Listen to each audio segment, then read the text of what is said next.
Dalam video kali ini saya akan menjelaskan ekosistem terumbu karang. Terumbu karang adalah struktur geologis yang terbentuk dari kumpulan organisme laut, terumbu karang lunak dan karang batu yang tumbuh bersama-sama. Terumbu karang dapat tumbuh eh, karang mati, karang yang sudah mati tapi masih menjaga struktur fisiknya, atau eh, terumbu karang yang aktif tumbuh. Terumbu karang hidup memiliki peran penting dalam ekosistem laut dan menyediakan habitat bagi berbagai spesies laut. Terumbu karang juga melindungi pantai dan menjaga abrasi atau terjadinya gelombang laut. Bagaimana kondisi terumbu karang di wilayah NTT? Terumbu karang di perairan Nusa Tenggara Timur dilaporkan adanya kerusakan. Kerusakan itu terjadi akibat para nelayan yang melakukan pengumuman ikan setempat. Kerusakan juga menimpa terumbu karang yang berada di kawasan Taman Nasional Laut Sau. Luas kawasan terumbu karang yang rusak itu belum termasuk di Taman Nasional Laut. Kawasan ini hampir seluruhnya akibat para nelayan yang melakukan pengumuman ikan di wilayah setempat.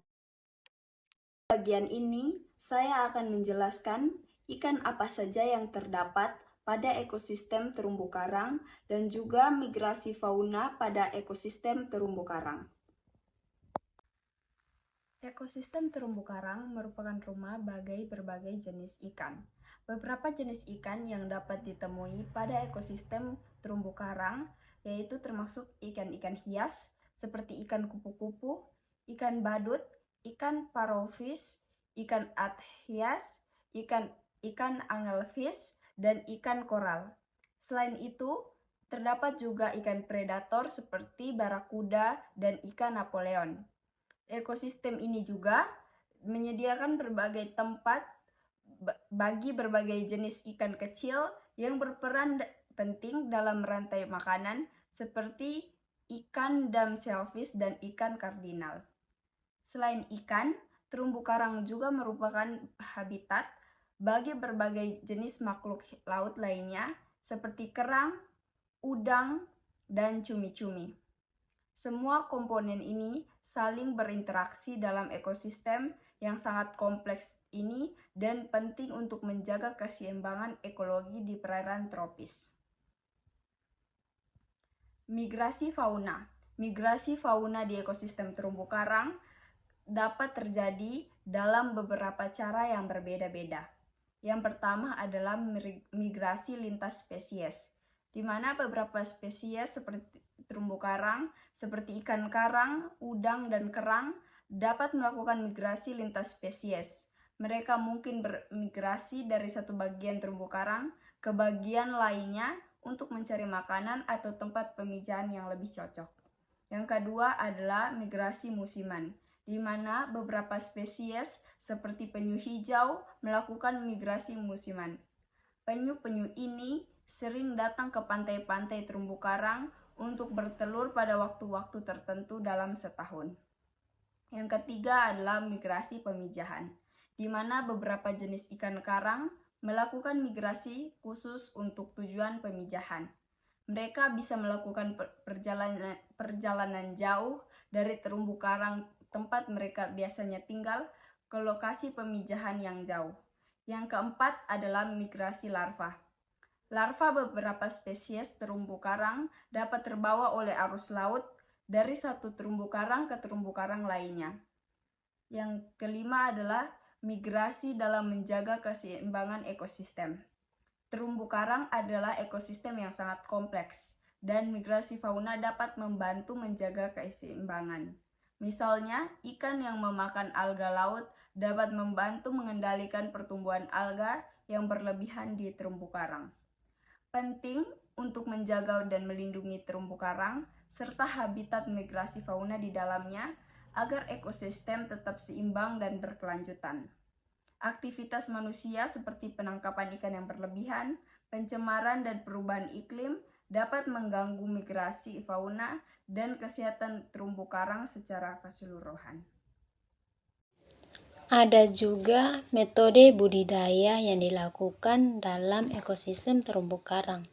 Yang pertama itu transplantasi karang, yaitu memindahkan karang hidup atau fragmen karang ke lokasi lain untuk memperbaiki atau memperluas terumbu karang yang rusak. Yang kedua, kultur karang di lab, yaitu mengembangbiakan karang dalam laboratorium untuk kemudian ditanam di lingkungan alami.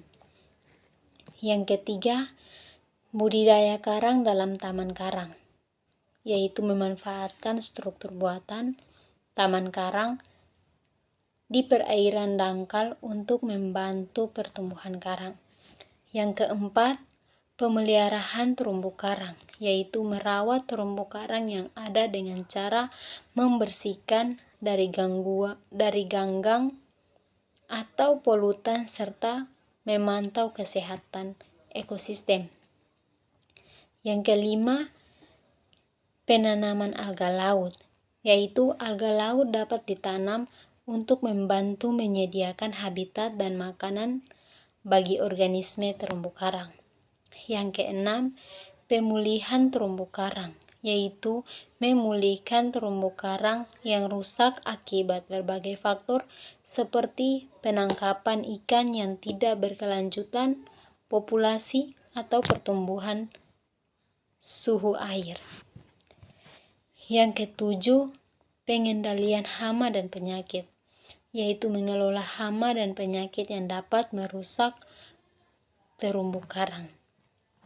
Yang kedelapan, pendidikan dan kesadaran masyarakat, mengedukasi masyarakat sekitar mengenai pentingnya terumbu karang dan bagaimana mereka dapat membantu dalam pemulihan dan pelestariannya.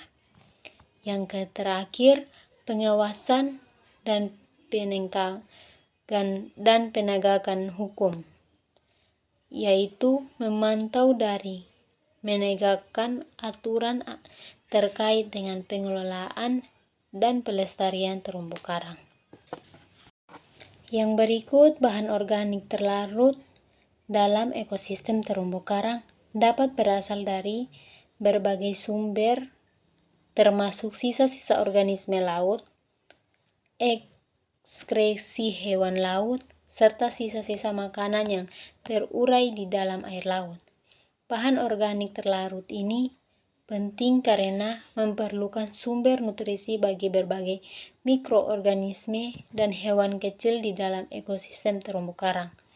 Mereka juga mempengaruhi kualitas air dan siklus nutrisi di lingkungan ini. Budidaya dalam ekosistem terumbu karang membutuhkan perhatian khusus terhadap keseimbangan alaminya. Berikut kita akan mengetahui langkah-langkah umum dalam budidaya ekosistem terumbu karang. Yang pertama, studi dan pemahaman ekosistem.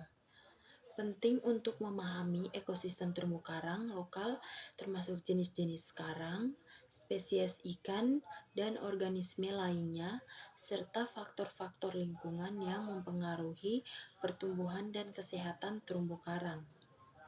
Yang kedua, pemilihan lokasi yang tepat.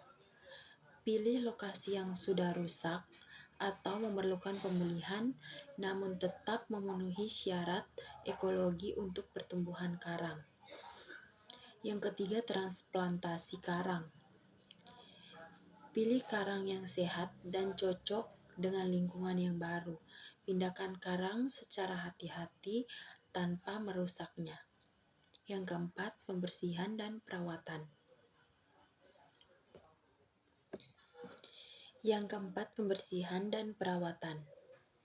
Jaga agar terumbu karang tetap bersih dari ganggang atau polutan. Lakukan pemeliharaan rutin termasuk membersihkan sampah atau benda asing lainnya. Yang kelima, kontrol hama dan penyakit. Monitor dan tanggapi cepat jika ada tanda-tanda hama atau penyakit yang dapat merusak terumbu karang. Yang keenam, pengawasan suhu dan kualitas air. Pastikan suhu dan kualitas air tetap dalam batas-batas yang sehat untuk pertumbuhan karang. Yang ketujuh, pengawasan ikan dan organisme lain. Pantau populasi ikan dan organisme lain yang hidup di sekitar terumbu karang dan perhatikan jika ada gangguan atau ancaman. Yang kedelapan, pemberian makanan tambahan. Berikan makanan tambahan seperti plankton atau mikroorganisme yang mendukung pertumbuhan karang jika diperlukan. Yang kesembilan, pendidikan dan kesadaran masyarakat. Libatkan masyarakat setempat dalam kegiatan budidaya dan edukasikan mereka mengenai pentingnya terumbu karang dan bagaimana mereka dapat membantu dalam pelestarian terumbu karang. Yang ke-10, evaluasi dan pemantauan terus-menerus. Terus pantau perkembangan terumbu karang dan perbaiki strategi budidaya jika diperlukan.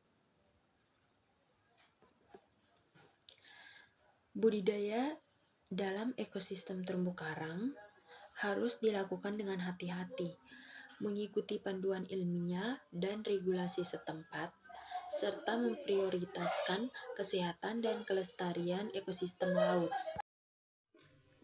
Terumbu karang berfungsi sebagai gudang makanan yang produktif untuk perikanan, tempat pemijahan, bertelur dan mencari makanan sebagai berbagai biota laut yang bernilai ekonomis tinggi. Secara fisik, terumbu karang berfungsi sebagai pemecah gelombang dan pelindung pantai dari sapuan badai serta memiliki nilai estetika yang tinggi untuk pengembangan wisata bahari.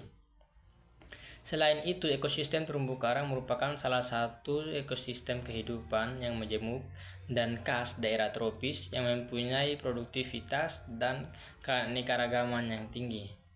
Salah satu penyebab terjadinya kerusakan terumbu karang akibat aktivitas manusia ialah: pertama, pencemaran dalam bentuk sedimentasi berupa limbah, lumpur ataupun pasir. Sedimen merupakan proses masuknya partikel-partikel sedimen dalam suatu lingkungan perairan kemudian mengendap di dasarnya. Dalam prosesnya, sedimen ini bisa menurunkan tingkat kecerahan perairan serta menutupi permukaan terumbu karang maupun padang lamun yang berakibat lanjut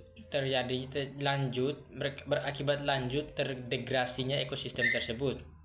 Sedimen ini akan menyulitkan alga zooxanthellae untuk melakukan fotosintesis dan akhirnya mati atau meninggalkan karang. Dalam kondisi seperti itulah bisa terjadi kerusakan ekosistem terumbu karang yang disebut sebagai pemutihan karang atau coral bleaching. Berikut kerusakan ekosistem terumbu karang disebabkan oleh faktor alam. Kerusakan yang disebabkan oleh faktor alam misalnya perubahan suhu air laut, angin topan, perubahan iklim global, gempa bumi, letusan gunung berapi, pemangsa dan penyakit. Dampak kerusakan ekosistem terumbu karang yang diakibatkan oleh faktor manusia lebih kronis dan lebih bersifat sementara. Ada secara langsung maupun tidak secara langsung yang diakibatkan oleh manusia. Contohnya, kegiatan perikanan, usaha penangkapan ikan hias, ikan konsumsi, pengambilan karang-karang dan udang dengan menggunakan bahan peledak, bahan kimia beracun, arus listrik, alat tangkap yang tidak ramah lingkungan, seperti potasium, penangkapan yang berlebihan.